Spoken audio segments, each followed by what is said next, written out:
বক্তব্য হলো আমেরিকাকে এটিকে সুযোগ হিসেবে দেবে। আমেরিকার বিভিন্ন সামরিক স্থাপনায় হামলার ব্যাপারে তাদের প্রতিক্রিয়াটি জানিয়েছে এবং ইরাকের প্রক্সি বাহিনীর বিরুদ্ধে লাগাতার এবং সর্বপ্রকৃতির হামলা শুরু করেছে। এই লাগাতার হামলাগুলোর মাধ্যমে তারা কি ইরানকে ভয় ধরিয়ে দিতে চায়? ইরান কি সেই ভয় পাবে? মূলত দুর্বলতার কারণে আপনার কিছু ব্যাপার থাকে, যেমন ইসরায়েল জানে তার দুর্বলতম জায়গাগুলো কী, এবং ইসরায়েলের এই দুর্বলতা ঢাকার জন্য তারা গাজার অভ্যন্তরে যত বেশি সম্ভব সাধারণ মানুষ মারা যায় সেই ব্যাপারটি একটি পরিকল্পনা ভিত্তিক কর্মকাণ্ডের অংশ বলে অনেকে মনে করে। আর আমেরিকা এখন যে তার বিভিন্ন অবস্থানে হামলা চালাচ্ছে সেটি কি তার দুর্বলতারই বহিঃপ্রকাশ? অর্থাৎ আমেরিকা প্রতিনিয়ত হামলার মাধ্যমে সে কি এই ভয় ধরিয়ে দিতে চায় যাতে ভবিষ্যতে তাদের এই চ্যালেঞ্জার মোকাবেলা না করতে চায় বা না করতে হয়?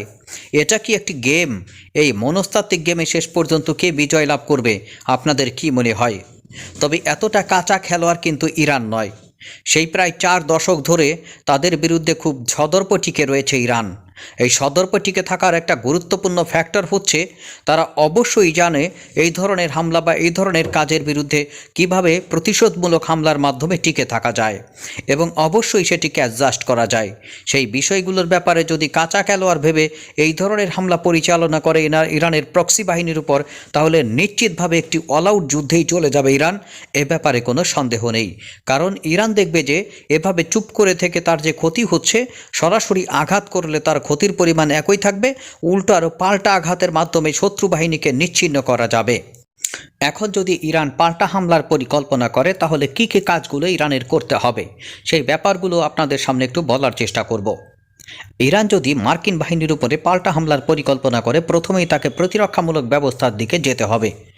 যেন আমেরিকা ইরানের অভ্যন্তরে কোনো হামলা চালাতে চাইলে তারা পাল্টা হামলা চালাবেই এবং সেগুলোকে আবার ঠেকিয়ে দিতে পারবে।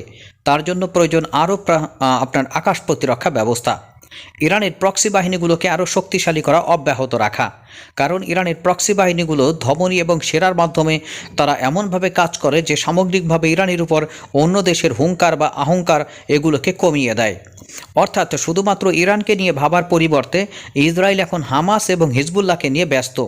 সুতরাং ইরান যদি এদেরকে তৈরি না করতো তাহলে আমেরিকা এবং ইসরায়েল ইরানকে টার্গেট করে তাদের নিশ্চিন্তে হামলা চালাতে পারত।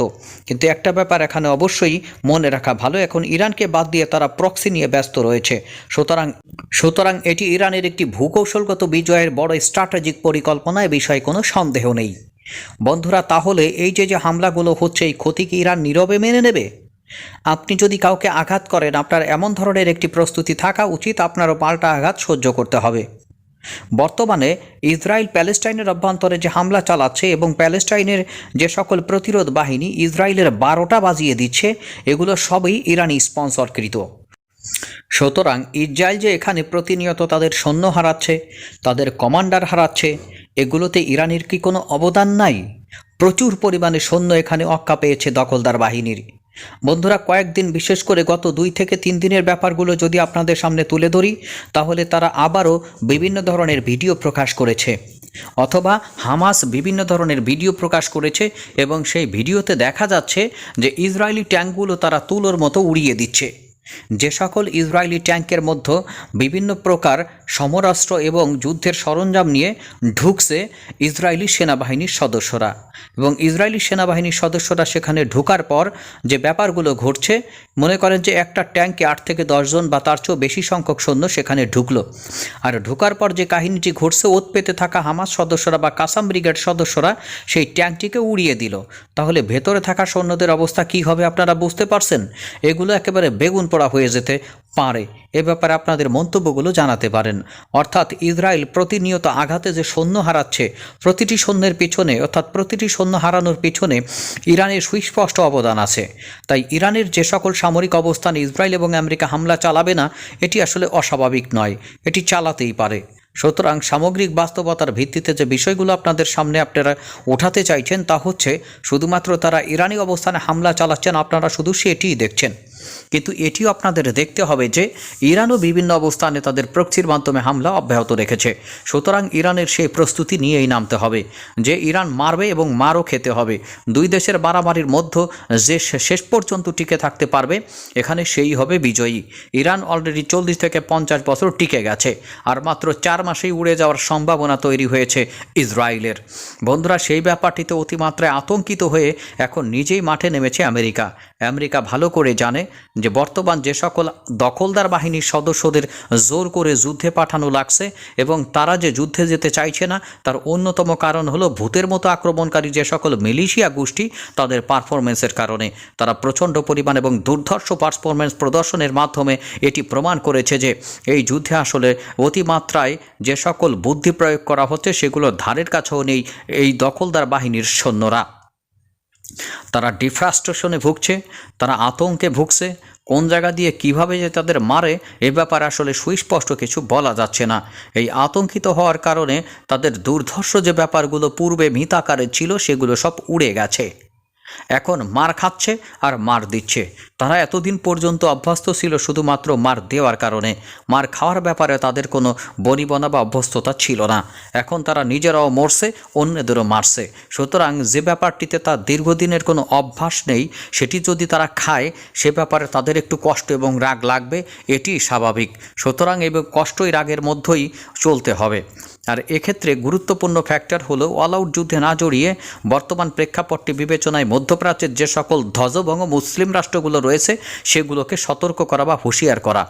তারা যদি এখনও পর্যন্ত হুঁশিয়ার না হয় ইসরায়েল বা এই দখলদার দেশগুলো ভবিষ্যতে তাদের সবল মারবে, এ বিষয়ে কোনো সন্দেহ নেই।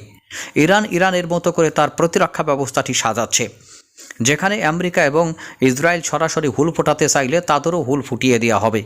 কিন্তু এই সকল বিশেষ করে মধ্যপ্রাচ্যের যে দেশগুলো রয়েছে, মধ্যপ্রাচ্যের মুসলিম প্রভাবশালী দেশগুলো যেগুলো মূলত আমেরিকার পদলহন করে বেঁচে থাকে, তারা যদি এখনও পর্যন্ত সতর্ক না হয় ইসরায়েলের ব্যাপারে বিশেষ করে ভবিষ্যতে তাদের এতে পস্তাতে হবে এবং চরম মূল্য গুনতে হবে, এ ব্যাপারে কোনো ন্যূনতম সন্দেহ নেই। বন্ধুরা, আপনারা যদি আমার সাথে একমত হয়ে থাকেন অবশ্যই গুরুত্বপূর্ণ মন্তব্য আপনারা কমেন্টস বক্সে জানাতে পারেন। পৃথিবীর বিভিন্ন অবস্থান থেকে আপনারা আমাদের সাথে যুক্ত হয়ে থাকেন, ইউরোপ আমেরিকা থেকে শুরু করে বন্ধুরা পূর্ব এশিয়া, এশিয়ার বিভিন্ন দেশ থেকে, মধ্যপ্রাচ্য থেকে, আবার সিঙ্গাপুর থেকেও বিভিন্ন সিঙ্গাপুর, মালয়েশিয়া এবং এই অঞ্চল থেকে অনেক প্রবাসী ভাইরা আমাদের সাথে যুক্ত হয়ে থাকেন। আপনারা আপনাদের গুরুত্বপূর্ণ মন্তব্য কমেন্টস বক্সে জানানোর মাধ্যমে আমাদেরকে একটা ব্যাপারে নিশ্চিত করতে পারেন কোন ধরনের ভিডিও আপনারা নিয়মিতভাবে দেখতে চান। বর্তমান আমেরিকা এবং ইরান, ইসরায়েল, প্যালেস্টাইন নিয়ে যে ধরনের একটি মধ্যপ্রাচ্যে ঘোলাটে অবস্থান বিরাজ করছে, এরই মধ্যে সম্পূর্ণ মধ্যপ্রাচ্যে যদি আর একটি যুদ্ধের দামামা বেজে ওঠে সেটি সারা বিশ্বের জন্যই মঙ্গলজনক হবে না, এটি নিশ্চিতভাবে বলা যায়। তবে রাশিয়া ইউক্রেন যুদ্ধটি এখন অন্য মাত্রা পাচ্ছে। রাশিয়া ইউক্রেন যুদ্ধের ক্ষেত্রে এখন একতরফা জয়ের দিকে চলে যেতে পারেন মিস্টার ভ্লাদিমির পুতিন।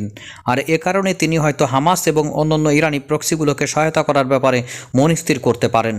কারণ মিস্টার জো বাইডেনকে যদি এই অঞ্চল দিয়ে ব্যস্ত রাখা যায় তাহলে তিনি ফাঁকা মাঠে গোল দিতে পারবেন। কোনো প্রতিরোধ ছাড়াই তিনি মিস্টার জো বাইডেনকে এমনভাবে নাস্তানাবুদ করতে পারবেন ইউক্রেনের অভ্যন্তরে, যেটি এর পূর্বে অনেকেই পারেনি। আর মিস্টার ভ্লাদিমির জেলেনস্কি এখন শুধু তাকিয়ে তাকিয়ে দেখবেন যে কত ধানে মাস হয় আর কত দিনে বছর হয়। সুতরাং সামগ্রিক বাস্তবতা যেটি দাঁড়াচ্ছে, এখানে প্রত্যেকটা অবস্থানে হারের সংখ্যায় রয়েছে অবশ্যই আমেরিকা, তার সাথে ইসরায়েল।